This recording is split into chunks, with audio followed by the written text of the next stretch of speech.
Welcome to Telugu one news. నేను మహాలక్ష్మి. మల్లు రవి గారిని interview చేసిన సందర్భం ఏంటో మీకు తెలిసి తీరాలి.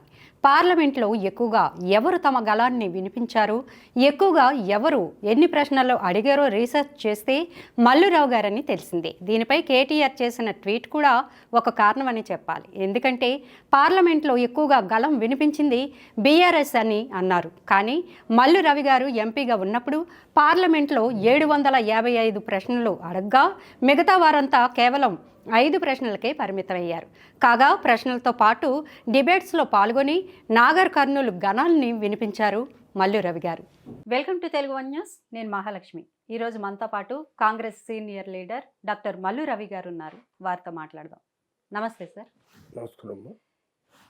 తెలంగాణ అధికార ప్రతినిధిగా, ప్రభుత్వ అధికార ప్రతినిధిగా మిమ్మల్ని ఎంపిక చేశారు. ముందుగా మీకు కంగ్రాట్స్ సార్. మీరు ఎట్లా ఫీల్ అవుతున్నారు ఆ పదవి ఇవ్వడం పట్ల? మీరు ఆ పదవి ఇవ్వటానికి ముఖ్య కారణం నేను అనుకుంటున్నాను, ట్రస్ట్ నమ్మకంగా పనిచేయగలడు అనేటటువంటి ఒక బ్రాండ్ని నేను నా రాజకీయ జీవితంలో ఏర్పాటు చేయగలిగాననే నమ్మకం ఉంది. ఎందుకంటే రాజశేఖర రెడ్డి గారు ముఖ్యమంత్రిగా ఉన్నప్పుడు సమైక్య ఆంధ్రప్రదేశ్లో నన్ను ఆంధ్రప్రదేశ్ రాష్ట్ర ప్రత్యేక ప్రతినిధిగా నియమించడం జరిగింది. వారితో కలిసి 4 సంవత్సరాలు ప్రత్యేక ప్రతినిధిగా ఢిల్లీలో పనిచేసి ఆనాటి రాష్ట్రంలో పెండింగ్ ఉన్నటువంటి ఇరిగేషన్, ఇతర ప్రాజెక్ట్స్ అన్నీ కేంద్ర ప్రభుత్వం నుంచి తొందరగా సాధించడం జరిగింది. అంతేకాకుండా ఆనాడు ఉన్నటువంటి ముఖ్యమంత్రితో కానీ, మంత్రులతో కానీ, అధికారులతో కానీ ఎలాంటి ఫ్రిక్షన్ లేకుండా సత్సంబంధాలతో ఇక్కడ రాష్ట్రం నుంచి రావాల్సిన ఇన్ఫర్మేషన్ అంతా తీసుకుని కేంద్రంలో రావాల్సినటువంటి క్లియరెన్స్లన్నీ తీసుకోవటం జరిగింది. అందువల్ల రేవంత్ రెడ్డి గారితో కూడా, ఇప్పుడున్న ముఖ్యమంత్రి గారితో నేను వారు వర్కింగ్ ప్రెసిడెంట్గా ఉన్నప్పుడు, పిసిసి ప్రెసిడెంట్గా ఉన్నప్పుడు, తర్వాత మొన్న జరిగిన ఎన్నికల్లో నేను అసెంబ్లీకి పోటీ చేయకుండా కాంగ్రెస్ పార్టీ అధికారంలోకి రావటం ఒక్కటే ముఖ్య ధ్యేయంగా పెట్టుకుని పనిచేయటం జరిగింది. అందువల్ల ఇప్పుడు రేవంత్ రెడ్డి గారికి కూడా నేను నమ్మకంగా పనిచేస్తున్నాను, చేస్తాను, చేయగలను, అటువంటి దాని మీద వారికి కూడా నమ్మకం ఏర్పడి ప్రభుత్వం ఏర్పడ్డ 50 రోజుల్లోనే నాకు తెలంగాణ రాష్ట్ర ప్రత్యేక ప్రతినిధిగా ఈ నియామకం జరిగిందని నేను అనుకుంటున్నాను. వారు నాపై పెట్టినటువంటి నమ్మకాన్ని ఇంకా గట్టిగా పనిచేసి అన్ని రాష్ట్రానికి సంబంధించిన ప్రాజెక్టులు, ఇంకా ఇతర పెండింగ్ ఇష్యూస్, అవి ఇరిగేషన్ కానీ, డిఫెన్స్ కానీ, లేక అర్బన్ డెవలప్మెంట్ కానీ, రూరల్ డెవలప్మెంట్ కానీ, ఇవన్నీ కూడా త్వరలోనే తీసుకుని రావడానికి ప్రయత్నం చేస్తాను. నాకు ఆర్డర్ ఇచ్చిన మొదటి రోజు నుంచే నేను రాష్ట్రంలో ఉన్న అధికారులతోని, కేంద్రంలో ఢిల్లీలో ఉన్నటువంటి రెసిడెంట్ కమిషనర్తో మాట్లాడి మొత్తం ఎన్ని పెండింగ్ ఇష్యూస్ ఉన్నాయి, మనం ప్రాజెక్ట్ వైజ్గా, డిపార్ట్మెంట్ వైజ్గా తయారు చేయాలని చెప్పడం జరిగింది. రేపు 28వ తారీఖున నేను ఢిల్లీ వెళ్ళి ఛార్జ్ తీసుకుని దాని మీద రివ్యూ చేసి పని ప్రారంభించడం జరుగుతుంది. ప్రతినిధి సరే, కాకపోతే మీరు ఎంపీగా పోటీ చేయాలనుకుంటున్నారా ఈసారి ఎలక్షన్లో? అంటే ఈ ప్రత్యేక ప్రతినిధిగా పనిచేస్తూ పార్లమెంట్ సభ్యుడిగా కూడా ఉంటే ఢిల్లీలో ఎక్కువగా గలం వినిపించవచ్చు. పార్లమెంట్ సభ్యులకే ఎక్కువ గుర్తింపు ఇస్తారు. పార్లమెంట్ సభ్యుడే ప్రత్యేక ప్రతినిధిగా ఉండేటటువంటి అవకాశం ఉంది కాబట్టి సార్. నేను పార్లమెంట్ సభ్యుడిగానే పోటీ చేయాలని అనుకుంటున్నాను. నాకు పూర్తి నమ్మకం ఉంది. ఏఐసిసి హైకమాండ్ కూడా, ముఖ్యమంత్రి గారు, కాంగ్రెస్ పార్టీ హైకమాండ్ నాకు కాంగ్రెస్ పార్టీ టికెట్ పార్లమెంట్కి ఇస్తారని అనుకుంటున్నాను.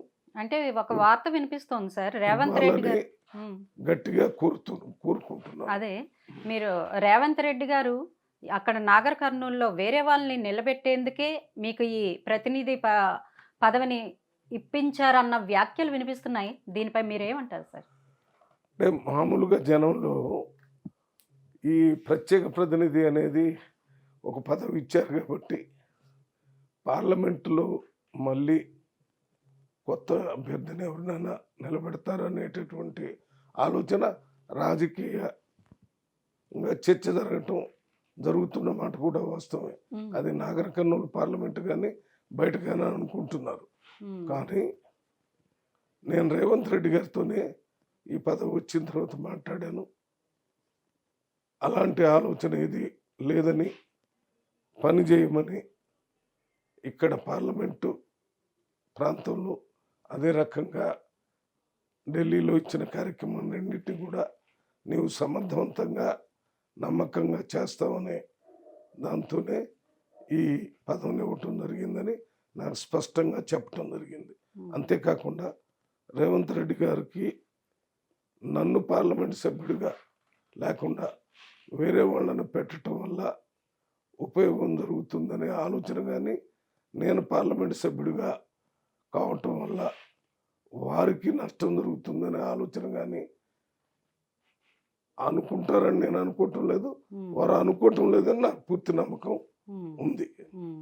రేవంత్ రెడ్డి గారు పిసిసి అధ్యక్షుడిగా ఎన్నికైనప్పుడు చాలా మంది వ్యతిరేకించారు. ప్రతిపక్షాల నోరుని మీరు చాలా గట్టిగా మోయించారు. ఆయన విజయం వెనుక మీ హస్తం, అంటే మీరు చాలా ఆయనకి సపోర్ట్గా నిలిచారు. నేను వాళ్ళ రాష్ట్రంలో ఎంతోమంది నాయకులు వారి విజయం వెనుక నిలబడ్డారు. అందులో నేను ఒకడిని. నేను తప్పనిసరిగా అప్పుడు ఒక స్థాయిలో ఎవరైనా రేవంత్ రెడ్డి గారిని గురించి అప్పుడు తెలియని వాళ్ళు వ్యతిరేకించినప్పుడు తెలిసే విధంగా చేశాను. ఎందుకంటే రేవంత్ రెడ్డి గారు నాగర్ కర్నూలు పార్లమెంట్ కాన్స్టిట్యూన్సీలోనే వారి స్వగ్రామం కొండారెడ్డిపల్లి ఉంది. నేను 2 సార్లు పార్లమెంట్ సభ్యుడిగా పోటీ చేసినప్పుడు రేవంత్ రెడ్డి గారి కుటుంబం మొత్తం నాకు సపోర్ట్ చేశారు. మా అన్నయ్య 2 సార్లు పార్లమెంట్ సభ్యుడిగా చేసినప్పుడు కూడా వారి కుటుంబం పూర్తిగా మాకు సపోర్ట్ చేసింది. అదే కాకుండా వారి పని విధానం, వారి రాజకీయ పోకళ్ళు అన్నీ నాకు బాగా తెలుసు కాబట్టి అప్పుడు వ్యతిరేకించిన వాళ్ళకి నేను అర్థమయ్యే విధంగా మాట్లాడాను. ఆ రకంగా నేను రేవంత్ రెడ్డి గారికి అనుకూలంగా మొదటి నుంచి కూడా ఎందుకు సపోర్ట్ చేశానంటే, రేవంత్ రెడ్డి గారికి సునిశ్చితమైనటువంటి ఆలోచన విధానం ఉంది. ఒక సమస్యను కానీ, ఒక పరిస్థితిని, రాజకీయ పరిస్థితిని కానీ సునిశ్చితంగా అర్థం చేసుకుని దానికి పరిష్కారానికి కావాల్సిన విధానాలను వెంటనే అడాప్ట్ చేసుకుంటాడు. అదే కాకుండా మాట్లాడే దాంట్లో ఏమి చెప్పాలనుకున్నాడో అది ప్రజలకు అర్థమయ్యే విధంగా కమ్యూనికేటివ్ స్కిల్స్ అంటారు, అవి కూడా బాగున్నాయి. వీటితో పాటు ధైర్యంగా నిలబడి మాట్లాడిన దానికి సమర్థించుకునే శక్తి కూడా ఉంది. ఆ రకంగా చేయటం వల్లనే కేసీఆర్ని ఓడగొట్టడానికి రేవంత్ రెడ్డి గారు సమతుల్యుడు, సమఉజ్జి, మంచి పోరాటం చేయగలడు అనేటటువంటి ఆలోచన ప్రజల్లో కల్పించగలిగాడు. దానివల్లనే రాష్ట్రం మొత్తంలో కాంగ్రెస్ పార్టీ అధికారంలో రావడానికి ఉపయోగపడిందని నేను అనుకుంటున్నాను. రేవంత్ రెడ్డి పాలనపై అప్పుడే ప్రతిపక్షాలు విమర్శల దాడులు చేస్తున్నారు, దీనికి ఏమంటారు? ఈ దాడులన్నీ రేపు జరగబోయేటటువంటి పార్లమెంట్ ఎన్నికలు సార్ దృష్టిలో పెట్టుకునే మాట్లాడుతున్నారు. ఉమ్, అంతే తప్ప ప్రజల్లో వ్యతిరేకత వచ్చిందా, ప్రజలు ఆ దిశలో ఆలోచిస్తున్నారా లేదని ఆలోచన చేయకుండా మాట్లాడుతున్నారు. ఉమ్, ఉదాహరణకి నిన్న ఒక ప్రతిపక్ష పార్టీకి సంబంధించిన నాయకుడు కేటీఆర్ గారు మాట్లాడుతూ ఉమ్, కనకపు సింహాసనం సొనకమునకు. సునకమును కూర్చుండబెట్టనేటటువంటి కామెంట్ చేయటం వల్ల రేవంత్ రెడ్డి గారికి ఏ రకమైన నష్టం జరగకపోగా ఉమ్, ఇక్కడ కేటీఆర్ గారికి వాళ్ళ బీఆర్ఎస్ పార్టీకి పూర్తి స్థాయిలో నష్టం జరుగుతుందని నేను అనుకుంటున్నాను. అటువంటి వ్యాఖ్యలు చేయడం వల్ల అటువంటి అసందర్భమైనటువంటి అనుచితమైన వ్యాఖ్యలు చేయటం వల్ల వారి పార్టీకి వారి వ్యక్తిత్వానికే పూర్తి నష్టం జరిగిద్ది అనుకుంటున్నాను. ఉమ్, ఎందుకంటే మీరు చూస్తున్నారు, రేవంత్ రెడ్డి గారు ముఖ్యమంత్రిగా అయిన తర్వాత మొట్టమొదట తెలంగాణ రాష్ట్రంలో ప్రజారాజ్యాన్ని, ప్రజల పరిపాలనని ఏర్పాటు చేయాలని వారు ఆ కార్యక్రమాన్ని చేయటం జరిగింది. అందులో భాగంగానే మీరు ఆ అదేది ప్రగతి భవన్ని ప్రజాభవనంగా మార్చి ప్రజలకి కనీసం వాళ్ళ కష్ట సుఖాలు చెప్పుకునేటటువంటి ఒక వ్యవస్థ లేకపోతే ఆ వ్యవస్థనే అదే ప్రజాభవన్లో ఏర్పాటు చేసి దాదాపు 1 కోటి అప్లికేషన్లు మించి రావటం అంటే ఎంత పెండెన్సీ ఉంది, ప్రజల్లో ఎన్ని ఇబ్బందులు ఉన్నాయో అర్థమని ఆ వచ్చిన అప్లికేషన్లు ఏ రకంగా మనం పనిచేయాలనే దాని మీద ఒక రివ్యూ మీటింగ్ కూడా ముఖ్యమంత్రి గారు పెట్టడం జరిగింది.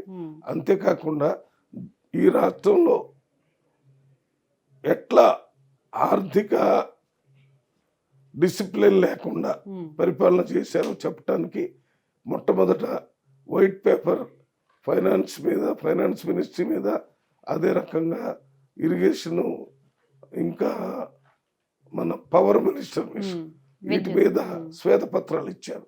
అంటే ఈ రాష్ట్రంలో చిన్న రాష్ట్రానికి మనం తెలంగాణ ఏర్పడినట్టు మనం మంచి ఆర్థిక వ్యవస్థను వారికి అందిస్తే వీరిప్పుడు 7 లక్షల కోట్ల రూపాయలు అప్పు చేసి మరి ఆర్థిక వ్యవస్థ కుప్పకూలే విధంగా చేశారనే విషయాన్ని అధికారికంగా అసెంబ్లీలో చెప్పారు. రాజకీయ వేదిక మీద చెప్పే ఆరోపణలు ఉంటాయి, అసెంబ్లీలో చెప్పే వాస్తవాలు ఉండాలి. లేకపోతే అప్పటికప్పుడే వాటి మీద ప్రతిపక్షాలు మాట్లాడే అవకాశమే కాకుండా కోర్టుకు కూడా పోయే అవకాశం ఉంది. అది అసెంబ్లీలో మాట్లాడటం జరిగింది. ఈ ప్రభుత్వం ఇదే కార్యక్రమం కాకుండా ఈ మధ్య జరిగినటువంటి మన కాళేశ్వరం ప్రాజెక్టులో ఎన్ని అవకతవకలు జరిగాయి. పెద్ద ప్రాజెక్టులు కట్టినప్పుడు 50 సంవత్సరాలు 100 సంవత్సరాలు కూడా ఉన్నటువంటి ప్రాజెక్టులు ఉంటే ఇక్కడ 10 సంవత్సరాలు 7-8 సంవత్సరాలు కూడా లేకుండా కట్టినటువంటి ప్రాజెక్టులు అవి తెగిపోవటమే కాకుండా బీటలు బారిపోవటమే కాకుండా ఆ కింద ఉన్నటువంటి గ్రామాలన్నీ మునిగిపోతాయనే భయం ఏర్పడి పైన ఉన్నటువంటి నీరునంతా మరి గోదావరిలో కుదిలిపెట్టే పరిస్థితి ఏర్పడింది. ఒక రకంగా ఈ నీళ్లను గోదావరిలో కుదలటం కాదు, దాదాపు 1,00,000 కోట్ల రూపాయలు గోదావరి నీళ్ళలో వదిలేటట్టుగానే భావించాల్సి వస్తుంది. ఇప్పుడు దాని మీద పెద్ద ఎంక్వైరీ జరుగుతుంది. ఇంకోటి జ్యుడిషియరీ ఎంక్వైరీ చేయాలని కూడా ప్రభుత్వం నిర్ణయం తీసుకుంది. ఇవన్నీ చూస్తుంటే ఈ ప్రభుత్వాన్ని ఈ 50 రోజుల్లోనే ఈ కేటీఆర్ గారు కనకపు సింహాసనం అనేటటువంటి మాట వాడటం వల్ల వాళ్ళు ఎంత తొందరపాటుతో, ఎంత అసహనంతో ఈ ప్రభుత్వం మీద దాడి చేయాలని చూస్తున్నారు. ఇది ఎలా ఉందంటే ఇది అసందర్భంగా, అనుచితంగా, అసలు ప్రజలు వీళ్ళని రేపు మీటింగ్ పోయేటప్పుడు ప్రజలే నిలదీసేటటువంటి పరిస్థితి ఉంది. దీని మీద కాంగ్రెస్ పార్టీ కానీ రేవంత్ రెడ్డి గారు కానీ పెద్దగా పట్టించుకోవాల్సిన అవసరం లేదు. ఇన్ని అప్పుల్లో ఉన్న ఈ రాష్ట్రాన్ని సార్ రేవంత్ రెడ్డి గారు ఏ విధంగా అభివృద్ధి పదం వైపు నడపగలరు అనుకుంటున్నారు మీరు? మా అభివృద్ధి పదంలో నడిపేటప్పుడు సంక్షేమాన్ని, అభివృద్ధిని సార్ 2 కళ్ళలాగా, జోడెద్దుల్లాగా తీసుకుని పోవాల్సిన అవసరం ఉంది. ఈ సంక్షేమ కార్యక్రమాల్లో భాగంగానే 6 గ్యారంటీలని ఎన్నికల ముందు ఇవ్వటం జరిగింది. ఆ 6 గ్యారంటీల్లో 2 గ్యారంటీలు ఆల్రెడీ అమలు చేశారు. నిన్న ముఖ్యమంత్రి గారు మొన్న మాట్లాడుతూ ఎల్బీ స్టేడియంలో ఏఐసిసి అధ్యక్షుడి సమక్షంలో చెప్పారు, 2-3 రోజుల్లో ఇంకొక 2 గ్యారంటీలు అమలు చేసే కార్యక్రమాన్ని ప్రారంభిస్తూ ఉన్నారు. 100 రోజుల లోపల మొత్తం 6 గ్యారంటీలు కూడా పూర్తి చేస్తామని 100 రోజుల్లో పూర్తి చేస్తారు. 100 రోజుల్లో ప్రారంభిస్తామని చెప్తున్నారు. అది చేయటానికి ప్రభుత్వం కట్టుబడి ఉంది. ఇవన్నీ చేయటానికి అవకాశం, కష్టాలున్నా చేయగలము అనే నమ్మకం, చేసేటటువంటి ఆర్థిక స్థితిగతులు తెలంగాణలో ఉన్నాయనే ఉద్దేశంతోనే వీటన్నిటిని చేయటం జరిగింది. నెక్స్ట్ పార్లమెంట్ ఎలక్షన్లు వస్తున్నాయి కదా సార్, మీకు మా ప్రధాన ప్రత్యర్థి బీజేపీ అనుకుంటున్నారా, బీఆర్ఎస్ అనుకుంటున్నారా? నువ్వు ఒక్క మాటలో చెప్పాలంటే 2 కూడా అసలు ప్రత్యర్థిగా నిలబడతాయని నేను అనుకుంటున్నాను. అది బీఆర్ఎస్ కానీ బీజేపీ కానీ నామమాత్రంగా మాత్రమే పోటీ ఉంటుంది. వారు 1 సైడ్ అని అంటారు కదా, అంటే ఈసారి కాంగ్రెస్ పార్టీని పెద్ద ఎత్తున 14-16 సీట్లు పార్లమెంట్లో కాంగ్రెస్ పార్టీ గెలిచేటటువంటి అవకాశం ఉంది. ఇక ఉన్న దాంట్లో ఎవరు ప్రధానంగా ముందుంటారు, 2-3 స్థానాల్లోనే వాళ్ళకి పోటీ ఉంది. 2వ స్థానంలో ఏదైనా వస్తే ఇప్పుడు బీజేపీ ఉన్న 2వ స్థానంలో ఉండొచ్చు తప్ప, మరి బీఆర్ఎస్గా పూర్తిగా 3వ స్థానంలో ఎక్కడ పోతుందో కూడా తెలియని పరిస్థితి ఏర్పడుతుంది. పార్లమెంటు ఎలక్షన్ల ముందు ఈడీ ఐటీ దాడులు జరిగే అవకాశం ఉందని నిన్న మల్లికార్జున్ ఖర్గే గారు అన్నారు. ఆయన ఈ వ్యాఖ్యలు చేయడం వెనుక ఏంటి సార్ ఆంతర్యం? అంటే ఎక్కడెక్కడ ఎన్నికలు జరిగిన రాష్ట్రాలు ఉన్నాయో అక్కడక్కడ కేంద్రంలో ఉన్నటువంటి మోడీ ప్రభుత్వం, ప్రతిపక్ష నాయకులు, కాంగ్రెస్ పార్టీ నాయకుల మీద ముఖ్యంగా ఈడీ ఇన్కమ్ ట్యాక్స్ దాడులు చేయించి వారిని మానసికంగా ఇబ్బంది పెట్టేటటువంటి కార్యక్రమం చేసేది, ప్రజల్లో ఒక భయం సృష్టించాలని ఆలోచన చేస్తున్నారు. మొట్టమొదట్లో ఈడీ ఇన్కమ్ ట్యాక్స్, సిబిఐ అంటే ప్రజల్లో కానీ నాయకుల్లో కానీ భయం ఉండేది. ఇప్పుడు ఆ భయం పోయింది. ఎందుకు పోయిందంటే ప్రజలు ఏమనుకుంటున్నారు, ఇది రాజకీయ కక్షతో మాత్రమే చేస్తున్నారు తప్ప వాళ్ళ దాడులు నిజంగా వారు చేసిన తప్పుల మీద కాదనే భావం ప్రజల్లో ఏర్పడటం, నాయకులు కూడా ఇదేముంది మామూలుగా చేసుకుని పోతారు అనేటటువంటి ఆలోచన కూడా కనపడుతుంది. అయోధ్య రామ ప్రతిష్టకు మీకు పిలుపు వచ్చినా కూడా వెళ్ళకపోవడానికి కారణం ఏంటి సార్? అసలు కాంగ్రెస్ వాళ్ళు ఎవరు కూడా అయోధ్య రామ మందిరము ప్రారంభోత్సవానికి రమ్మంటే కాంగ్రెస్ పార్టీ ఎట్టి పరిస్థితుల్లో పోకుండా ఉండేది కాదు. అసలు అదొక రాజకీయ ప్రారంభోత్సవం లాగా, బీజేపీ ప్రారంభోత్సవం లాగా అది రేపు జరగబోయే పార్లమెంట్ ఎన్నికలకి బీజేపీకి ఉపయోగపడే విధంగా ఈ రామ మందిరం అనేదాన్ని ఒక సాధనంగా పెట్టి చేస్తున్నారనే విషయం భారతదేశ ప్రజలందరికీ అర్థమైంది. ఒక్క మాటలో చెప్పాలంటే రాముడు, రామాలయాలు మనకు కొత్త కాదు. భారతదేశంలో రామాయణం వాల్మీకి గారు ఎప్పుడూ రాశారు. మూల రామాయణంలో ఆయన సిద్ధాంతాలన్నీ ప్రజలకి అన్ని భాషల్లో అనువదించబడి ప్రజలు అనుసరిస్తున్నారు.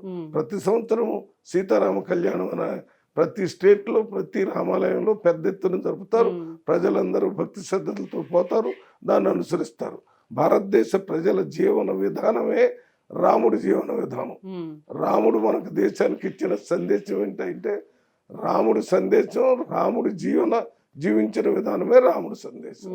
రాముడు ఏ విలువల కోసం జీవితం అంతా పోరాటం చేశాడో ఆ విలువల కోసం పోరాటం చేసి ఆ విలువలతో కూడిన రామరాజ్యం కావాలని ఆనాడు మహాత్మా గాంధీ గారు ప్రతిరోజు ఆయన ప్రార్థనా సమయంలో ఒక ప్రార్థనా గీతాన్ని పాడేవాడు. ఆ ప్రార్థనా గీతాలను ఏంటంటే రఘుపతి రాఘవ రాజారాం పతిత భావన సీతారాం, అదే రకంగా ఈశ్వర అల్లా తేరో నామ్ సబ్కో సమ్మతి దే భగవాన్. ఇది రాముడి సందేశం.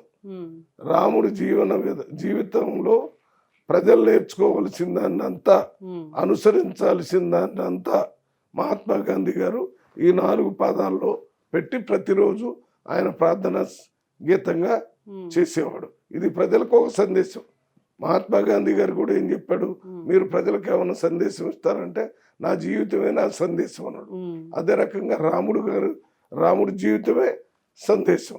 అది అన్ని చోట్ల జరుగుతుంటే ఆ సందేశం ఎటువంటిది? ఈశ్వర అల్లా తేరో నామ్ సబ్కో సమ్మతి దే భగవాన్ అంటే ఏంటి? అన్ని దేవుడు అనేవాడు ఏ పేరుతో పిలిచినా ఆ దేవుడు అందరికీ మంచి జరగాలని కోరుకోవటమే దేవుడి యొక్క ముఖ్య ఉద్దేశం. అది హిందూ దేవుడైనా, ముస్లిం దేవుడైనా, క్రిస్టియన్ దేవుడైనా, ఇంకా సిక్కు దేవుడైనా, ఏ దేవుడైనా ప్రజలందరికీ మంచి జరగాలని కోరుకుంటారు. కానీ ఇక్కడేంటి అదంటే దేశాన్ని అంతా కలిసికట్టుగా ఉండటానికి. మన భారతదేశంలో ఒక్క మతమే ఉందా? కొన్ని కోట్ల మంది ఇతర మతాలు కూడా ఉన్నారు కదా, వాళ్ళంతా భారతీయులు. భారతీయుల డిఎన్ఏలోనే ఈ తత్వం ఉంది. రామతత్వం వేరు, వీళ్ళు చెప్పే హిందూ తత్వం వేరు. రామతత్వం ప్రజలందరూ బాగుండాలని, పాలించే నాయకులు ఎప్పుడు ప్రజల మాటకే విలువ ఇవ్వాలని, ఆయన తల్లిదండ్రులు గౌరవించాలని, అన్నదమ్ముల్ని మంచిగా చూసుకోవాలని, ఏకపత్నివతుడుగా ఉండాలని, భార్యకి గౌరవం ఇవ్వాలని, ప్రజలు ఏదైనా ప్రభుత్వానికి వ్యతిరేకంగా మాట్లాడితే దాంట్లో వాస్తవాన్ని గమనించి ఆ దిశలోనే పనిచేయాలని, ఇవన్నీ రామతత్వం. ఈ రామతత్వాన్ని వదిలిపెట్టి మేము చెప్పినట్టే మీరు చేయాలని, ఇదంతా అసలు ప్రధాన దేవాలయ పూజారి ఏ రకంగా ఈ రామాలయాన్ని ప్రారంభోత్సవం చేస్తారో ఆ రకంగా ప్రధానమంత్రి చేశాడు. ఇంకొక ముఖ్యమైనటువంటి విషయం ఏంటంటే, ఈ భారతదేశానికి మొదటి ఫస్ట్ సిటిజన్ ఆఫ్ ఇండియా ఎవరంటే president of India. President of ఇండియాని ఫస్ట్ సిటిజన్ అని అంటారు. ఇన్వైట్ చేయలేదు ఈ ప్రాణ ప్రతిష్ఠ. ఆ ఫస్ట్ సిటిజన్ గా ఉన్నటువంటి ప్రెసిడెంట్ గారిని, ద్రౌపది ముర్ము గారిని ఈ కార్యక్రమానికి అసలు ఆహ్వానించడం లేదు. ఎందుకు ఆహ్వానించలేదు అంటే మాకు అనిపించేది ఆమెను అవమానపరిచారనుకుంటున్నాను. ఆమె ఒక గిరిజన తెగ నుంచి వచ్చినటువంటి మహిళ. మన భారతదేశంలో కొన్ని కోట్ల మంది గిరిజనులు ఉన్నారు. వారి తరపున గిరిజనులకు ప్రెసిడెంట్ ఆఫ్ ఇండియా చేశారు. కానీ ప్రెసిడెంట్ ఆఫ్ ఇండియా చేసిన వాళ్ళకి గౌరవం ఇవ్వకుండా పదవి ఇవ్వటం వల్ల ఉపయోగం ఏంటి? రాజ్యం లేకుండా రాజసింహాసనం మీద కూర్చుంటే ఏ రకంగా ఉంటుందో, మరి రాష్ట్రపతిగా ద్రౌపది ముర్ము గారు చేసి వారికి గౌరవం ఇవ్వకుండా చేస్తే ఇదే ఏర్పడుతుంది. పరిపాలన అంతా రాష్ట్రపతి గారు చేయరు. మన రాజ్యాంగం ప్రకారం పరిపాలన అంతా ప్రధానమంత్రి, క్యాబినెట్, పార్లమెంటు దీని ద్వారానే జరిగింది. కానీ ప్రధాన మొదటి పౌరురాలుగా ఆమెకు కొన్ని గౌరవాలు ఇవ్వాలని రాజ్యాంగమే రాసింది. రాజ్యాంగం రాసినటువంటి గౌరవాన్ని కూడా ఇవ్వకుండా ఆమె దళితులు, ఆమె గిరిజనులు అనేటటువంటి ఒక న్యూనతా భావాన్ని, ఒక తక్కువ భావాన్ని ప్రజల్లో కల్పించారు. ఇప్పుడే కాకుండా ఇంతకుముందు మన కొత్త పార్లమెంటుని ప్రారంభోత్సవం చేసేటప్పుడు కూడా ప్రధానమంత్రిని, అదే మన ప్రెసిడెంట్ గారిని, ద్రౌపది ముర్ము గారిని పిలవలేదు. అప్పుడు కూడా దేశం మొత్తంలో ఎన్నో విమర్శలు వచ్చినాయి, అవి పట్టించుకోలేదు. మళ్ళీ ఇప్పుడు కూడా విమర్శలు వచ్చినప్పుడు ఇట్టి పరిస్థితుల్లో కాంగ్రెస్ పార్టీ ఆ రాజకీయ ప్రారంభోత్సవానికి పోలేదు. రామ దేవాలయం ప్రారంభోత్సవానికి వ్యతిరేకం కాదు. ఒక్క మాటలో ఇంతకుముందు ఎప్పుడు ప్రధానమంత్రిగా రాజీవ్ గాంధీ గారు ఉన్నప్పుడు ఆయన ఈ రామాలయానికి ఫౌండేషన్ కూడా వేశాడు ప్రధానమంత్రి గారిని.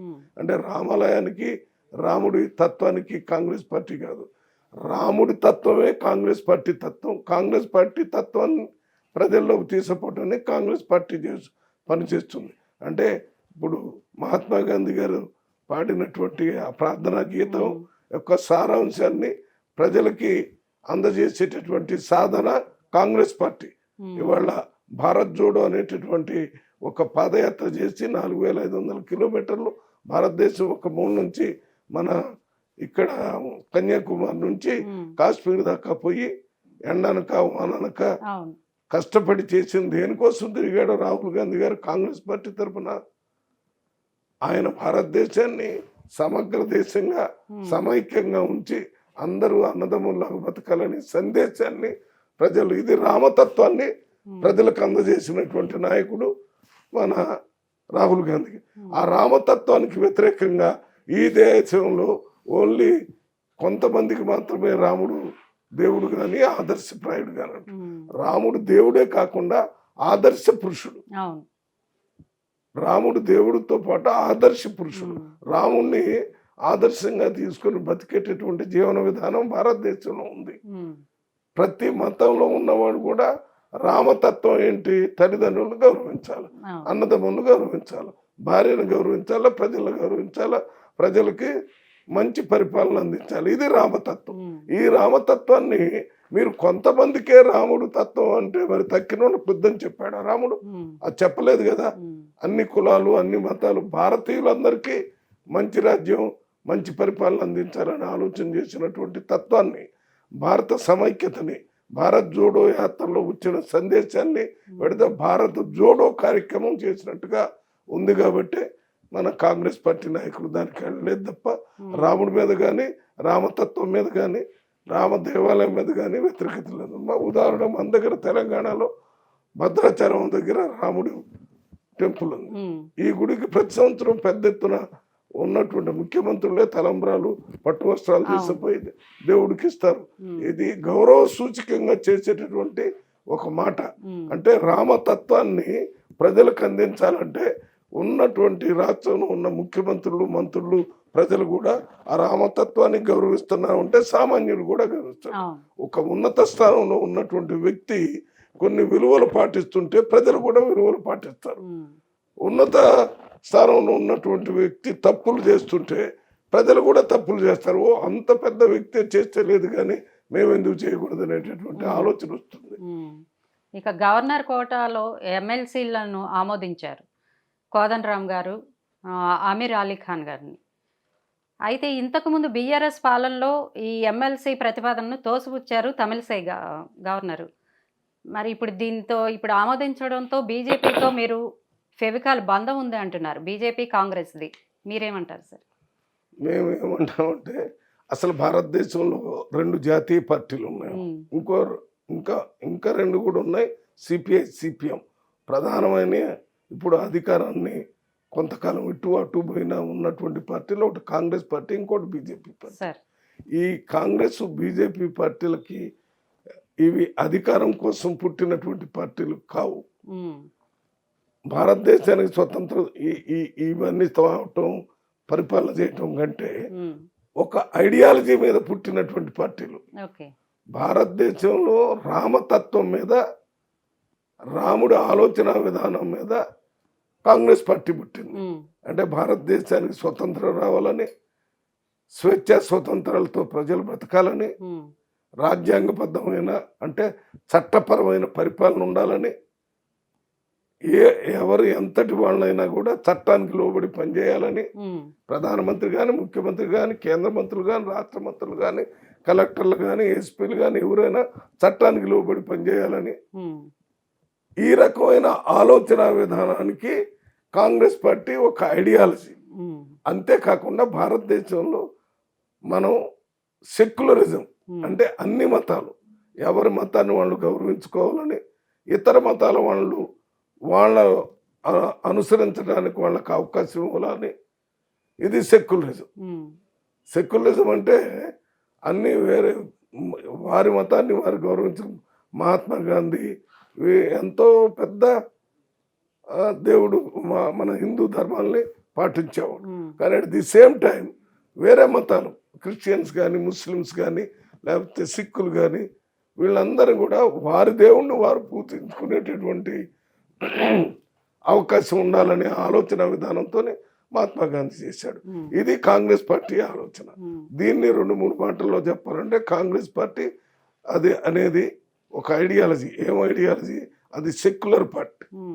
ఒక అన్ని మతాలను గౌరవించాలి, వారి మతాన్ని వారు గౌరవించుకోవాలి. రెండోది సోషలిజాన్ని అంటే ప్రజలందరికీ సరైన ఆ, ఆ, ఆర్థిక సామాజిక రాజకీయ అవకాశాలు అందాలని సోషలిస్టిక్ భావన ఉన్న వాళ్ళకి లేని వాళ్ళకి మధ్యలో గ్యాప్ తక్కువ ఉండాలి. ఉన్న వాళ్ళు ఎక్కడో తాటి చెట్టు మీద మామూలు వాళ్ళు కింద కూర్చోవటం కాకుండా దగ్గరగా ఉన్నవాళ్ళు లేని వాళ్ళు ఈ అంతరాలను తగ్గించాలని.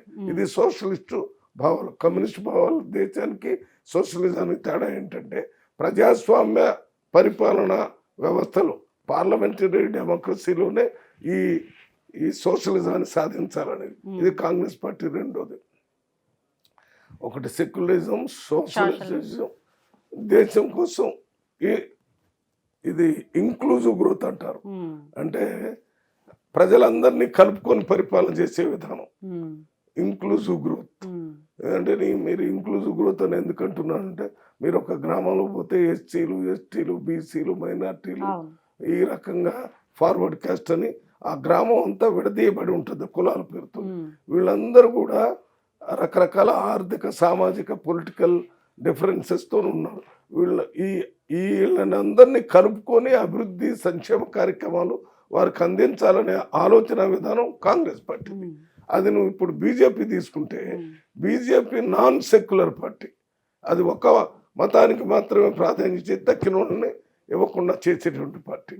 అది సోషలిస్ట్ భావనాలు కాకుండా క్యాపిటలిస్ట్ పార్టీ. క్యాపిటలిజం వల్ల సిద్ధాంతం. మూడోది నాన్ ఇంక్లూజివ్ గ్రోత్. అంటే అందరినీ కలుపుకొని పోవటం కాకుండా కొంతమందిని కార్పొరేట్ సంస్థలు కానీ ఆర్థికంగా పైన ఉన్నటువంటి ఉన్నత వర్గాలు కానీ బిజినెస్ పీపుల్ కానీ వీళ్ళకి అనుకూలంగా పోయేట. అందువల్ల ఈ రెండు ఆలోచనలే ఒక రైలు పట్టాలంటి. ఇవి ఎంతకాలం ఉన్నా దగ్గరగా ఉన్నాయి, దూరంగా చూస్తే దగ్గరగా అన్నట్టు కనపడతాయి. కానీ అక్కడ పోతే అదే దూరంలో పోతుంటాయి. రైలు పట్టాల దగ్గరకి అయితే రైలు బండి పడిపోద్ది. ఆ దూరమే ఉందంటున్నారా బీజేపీకి కాంగ్రెస్ కి మధ్య? అది ఎప్పుడు అంటారా? అది కలిసే ఆలోచన విధానం కలవటానికి అవకాశం లేదు. ఎందుకని నేను చెప్పాను కదా, రెండు ఐడియాలజీస్ ఒకదానికి పరస్పర విరుద్ధమైన ఆలోచనలు అవి. దానివల్ల అదే రకంగా సిపిఎం, సిపిఐ అంటే వాళ్ళ ఆలోచన విధానాలు కొన్ని కాంగ్రెస్ సెక్యులర్ పార్టీలు. అందువల్ల కాంగ్రెస్ పార్టీతో కలిసేటటువంటి అవకాశం ఉంది. కానీ బీజేపీ అటువంటిది కాదు. అది స్వతంత్ర భారతదేశ పోరాటం అప్పుడు లేనే లేదు. ఎవరైనా దానికి సంబంధించిన సంస్థలు ఉంటే అవి కూడా సరిగా పనిచేయలేదనేటువంటి ఆరోపణలు ఉన్నాయి.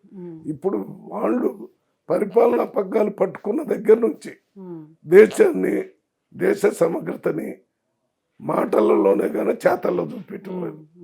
ఎక్కడికక్కడ స్వేచ్ఛగా స్వతంత్రంగా ఇంటలెక్చువల్స్ మాట్లాడే అవకాశం, యూనివర్సిటీ విద్యార్థులు చర్చలు చేసే విధానం, కింద ప్రజలు వారిష్టం వచ్చినట్టుగా బతికే విధానాన్ని వీరు ఇబ్బంది కలిగించడమే కాకుండా స్వతంత్ర సంస్థలన్నింటినీ కూడా మీకు తెలుసు, ఈ సిబిఐ అనేది ఒక స్వతంత్ర సంస్థ, అదే ఈడీ అనేది స్వతంత్ర సంస్థ, అదే రకంగా ఇన్కమ్ ట్యాక్స్, ఇవన్నీ దేశ ప్రజలు బాగా బతకటానికి కావలసినటువంటి సంస్థలు.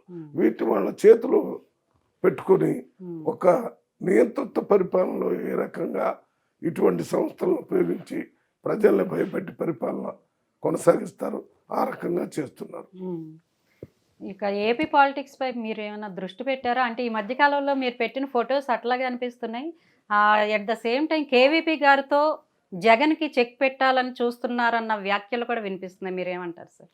మరి ఇప్పుడు ఆంధ్రప్రదేశ్ రాష్ట్రంలో జరుగుతున్న రాజకీయాలతో నాకు ఎక్కువగా ప్రమేయం లేదు. ఈ షర్మిల గారు నిన్న మొన్న అక్కడ అధ్యక్షుడు అయినప్పుడు వారికి నేను కంగ్రాచులేషన్ ఎందుకు చెప్పానంటే, షర్మిల గారు రాజశేఖర రెడ్డి గారి కూతురు. రాజశేఖర రెడ్డి గారితో నేను చాలా కాలం కలిసి పనిచేశాను. వారి కుటుంబ సభ్యులు అందరూ తెలుసు కాబట్టి వారి కుటుంబ సభ్యుల నుంచి వచ్చినటువంటి ఒక నాయకురాలు మళ్ళీ కాంగ్రెస్ పార్టీ తరఫున అధ్యక్షురాలు అయ్యారు కాబట్టి వారికి కంగ్రాచులేషన్ చెప్పి, వారు భవిష్యత్తులో కాంగ్రెస్ పార్టీకి పూర్వ వైభవం తీసుకొని వస్తారేమో, తీసుకొని రావాలని కోరుతున్నాను. ఎంతైనా నేను కాంగ్రెస్ పార్టీ వాడిని కాబట్టి కాంగ్రెస్ పార్టీ ఒక్క తెలంగాణలోనే కాకుండా యావత్ భారతదేశంలో కాంగ్రెస్ పార్టీ మళ్ళీ పూర్వవైభవాన్ని తీసుకుని వస్తేనే ప్రజలకి స్వేచ్ఛ స్వతంత్రాలు అభివృద్ధి సంక్షేమ ఫలాలు కింద వారికి కూడా అందుతాయనే నమ్మకంతోనే నేను ఆ రకంగా చేస్తున్నాను. ఇక కేవీపీ గారు లేక అక్కడ వైఎస్ జగన్మోహన్ రెడ్డితో భేదాలు తీసుకుని రావటం తీసుకొని పోవటం అనేది ఏమి ఉండదు. కేవీపీ గారు కాంగ్రెస్ పార్టీలోనే ఉన్నారు. ఆయన కాంగ్రెస్ పార్టీ ఎంపీగా 2 సార్లు చేశారు. కాంగ్రెస్ పార్టీలో ఓ పెద్ద సీనియర్ నాయకుడిగా ఉన్నారు. ఆయన కూడా కాంగ్రెస్ పార్టీని అధికారంలోకి రావాలనే చూస్తారు కూడా. మెగాస్టార్ చిరంజీవి గారు ఇంకా కాంగ్రెస్ పార్టీలోనే ఉన్నారా సార్? అంటే మొన్న ఈ మధ్య ట్వీట్ చూశాను నేను, ఆయన ఇంకా కాంగ్రెస్లోనే ఉన్నారు, మాతో పాటే వస్తారు అన్న ట్వీట్ చూశాను. దీనికి మీరేమంటారు?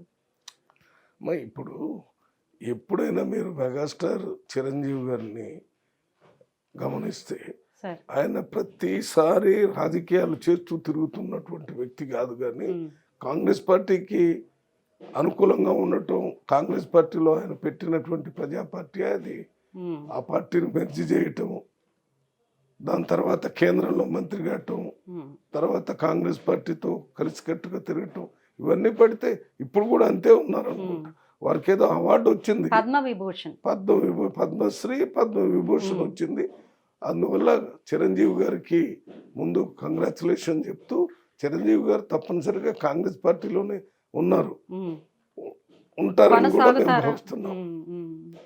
ఎందుకంటే ఆయన మామూలు రాజకీయ నాయకులుగా కాకుండా ఒక సినిమా నేపథ్యంలో వచ్చినటువంటి నాయకుడు.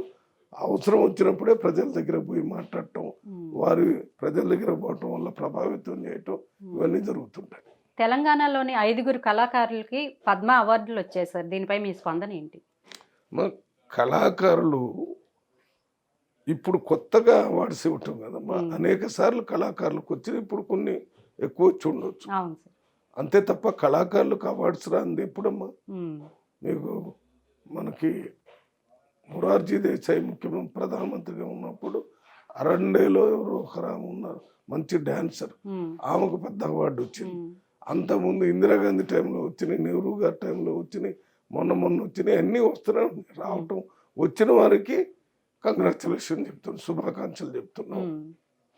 ఇవి ఈ రకంగా కొనసాగటం అంటే రాను రాను ఈ కళాకారులు కళల యొక్క ప్రభావం ప్రజల మీద బాగా ఉంది కాబట్టి వారిని గుర్తించారని మేము అనుకుంటున్నాం. వైఎస్ఆర్ గారిని దగ్గరగా చూసిన మీరు జగన్ పాలనపై మీరు ఏం వ్యాఖ్యలు చేస్తారు సార్? మరి జగన్ పాలన వైఎస్ఆర్ పాలనకి ప్రాథమికంగా తేడాలు కొన్ని ఉన్నట్టుగా అక్కడ ప్రజల్లో భావం ఉంది. పరిపాలనా విధానం అందరు నాయకులతోని, ఎమ్మెల్యేలు కానీ ఎమ్మెల్యేలు కాని వాళ్ళు కానీ మంత్రులు కానీ వీళ్ళందరూ కూడా చాలా సన్నిహితంగా ఆనాటి ముఖ్యమంత్రి రాజశేఖర రెడ్డి గారితో కలిసికట్టుగా పనిచేశారు. ఇప్పుడు ఆ పరిస్థితి ఉన్నట్టుగా కనపడటం లేదు. ఇక తక్కిన పరిపాలనా ఫలాలు ప్రజలకు అందటం వాటన్నిటి విషయంలో దాని మీద ఆంధ్రప్రదేశ్తో నాకు పెద్దగా అంత లోతైన అవగాహన లేదు కాబట్టి అది చెప్పలేను. ఈ తేడా అయితే కనిపిస్తుంది. అదే తండ్రికి కొడుక్కి మధ్య వ్యత్యాసం ఏముందంటే అందరితో కలిసికట్టుగా పరిపాలన చేస్తూనే ప్రజలతో కలిసిపోవటం, అలా ఒక విధంగా ఉంటుంది, ఇది ఒక విధంగా ఉన్నారు. ఇక మీ అబ్బాయి సిద్ధార్థ్ ఎప్పుడు పొలిటికల్ ఎంట్రీ ఇస్తున్నారు? మీలాగే అంటే చాలా తెలివిగా చురుగ్గా ఉంటారని మేము విన్నాం. ఆయన పొలిటికల్ ఎంట్రీ ఎప్పుడు సార్? ఇప్పుడు రాజకీయాలు అనేది కంటిన్యూస్గా మనం ఇప్పుడు ఒక రాష్ట్రంలో మన రాష్ట్రంలో పుట్టిన పిల్లలందరూ తెలుగు మాట్లాడతారు. ఎందుకు మాట్లాడతారంటే స్కూల్కి పోయి తెలుగు నేర్చుకోవటం వల్ల కాదు, తెలుగు తల్లిదండ్రుల దగ్గర ఉండటం వల్ల తెలుగు మాట్లాడతారు. అది కేరళలో పుట్టిన పిల్లలు మలయాళం మాట్లాడతారు, వాళ్ళు మలయాళం తల్లిదండ్రులు పుట్టారు కాబట్టి మలయాళం, కన్నడలో కన్నడం మాట్లాడతారు. ఇవి ఎందుకు చెప్తున్నానంటే మాది పెద్ద రాజకీయ కుటుంబం. మా అన్నయ్య ఎంపీ చేశాడు, మా తమ్ముడు ఇప్పుడు డిప్యూటీ సీఎం చేస్తున్నాడు, నేను ఎంపీగా 2 సార్లు చేశాను, ఇప్పుడు ఎంపీ చేయాలనుకుంటున్నాను. అందువల్ల మా కుమారుడు సిద్ధార్థ రాజకీయాలకి ఎంటర్ కావటం అనేది ఆయన రాజకీయాల్లోనే ఉన్నాడు, రాజకీయాల్లోనే పెరుగుతున్నాడు. అందువల్ల వాళ్ళ తాత డిప్యూటీ సీఎం చేశాడు. అవును సార్. అందువల్ల రాజకీయ కుటుంబం, రాజకీయ కుటుంబంలో ఉన్నారు. ఎప్పుడు అనుకూలమైన పరిస్థితులు ఉంటే అప్పుడు రాజకీయాల్లోకి వస్తారు. అది ఆయన నిర్ణయించుకోవడం, అది నేను కూడా సహకారం అంటే చేస్తాను. ఆయనకి ఇంట్రెస్ట్ ఉందా రాజకీయాల్లోకి రావడానికి? అసలు ఇంట్రెస్ట్ తప్పనిసరిగా, నేను ఇప్పుడు చెప్పిన ఎగ్జాంపుల్ ఏంటంటే రాజకీయ కుటుంబం కాబట్టి. అది ఆ రాజకీయ కుటుంబంలో పెరిగిన వాతావరణమే అటువంటిది కాబట్టి వ్యతిరేకంగా ఉండే అవకాశమే లేదు, లేడు కూడా. ఇప్పుడు బట్టి గారి గురించి మీ మాటల్లో సార్, డిప్యూటీ సీఎంగా ఎన్నికయ్యారు కాబట్టి మీ మాటల్లో ఏం చెప్తారు? బట్టి రేవంత్ రెడ్డి గారు ఏ రకంగా అయితే పాదయాత్రలు చేసి మీటింగులు పెట్టి ఒక పక్కన కాంగ్రెస్ పార్టీని అధికారంలోకి తీసుకుని రావాలని ప్రయత్నం చేశారు, అదే రకంగా మళ్ళీ బట్టి విక్రమార్క కూడా పాదయాత్రలు చేయటం, ప్రజల దగ్గర పోవటం, కాంగ్రెస్ పార్టీకి అధికారంలోకి తీసుకుని రావాలని ప్రయత్నం చేశారు. ఇక్కడ రాష్ట్రంలో ఎస్సీ ఎస్టీ బీసీ మైనార్టీ అనేటటువంటి ఒక ఏరియాలో వారికి ప్రతినిధిగా ఆ కార్యక్రమం అందరికీ ఫార్వర్డ్తో సహా అందరితో కలిసే విధంగా రేవంత్ రెడ్డి గారు ఇద్దరు కష్టపడి పనిచేయటం వల్ల, ఒక కోఆర్డినేషన్ వల్ల కాంగ్రెస్ పార్టీ అధికారంలోకి వచ్చింది. అందువల్ల వీరు ముఖ్యమంత్రి, వారు ఉప ముఖ్యమంత్రి అయ్యారు. ఉప ముఖ్యమంత్రి అయిన దగ్గర నుంచి కూడా ఫైనాన్స్ దాని మీద శ్వేతపత్రం, పవర్ మినిస్టర్ కూడా వారి దాని మీద శ్వేతపత్రం, రేపు బడ్జెట్ ప్రజెంట్ చేయడానికి కావాల్సిన కార్యక్రమాలు అవన్నీ కూడా కష్టపడి పనిచేస్తున్నారు. ఇప్పుడు బట్టి విక్రమార్క కూడా సీఎం గారితో కలిసిమెలిసి ఇద్దరు సమన్వయంతో ప్రభుత్వాన్ని ఒక బంగారు పరిపాలన అందిస్తున్నట్టుగా పేరు వస్తుంది. ఎందుకంటే బంగారు తెలంగాణ అని వారు ఏమీ చేయలేదు, కానీ బంగారు పరిపాలన వల్ల బంగారు తెలంగాణ వస్తుంది. బంగారు పరిపాలన ఎందుకు అనుకుంటున్నాను, అన్ని నిర్ణయాలు ప్రజలందరికీ అనుకూలంగా తీసుకుంటున్నారు. ముఖ్యమంత్రి, ఉప ముఖ్యమంత్రి, కేబినెట్ అందరూ కూడా కలిసికట్టుగా పనిచేస్తున్నారు.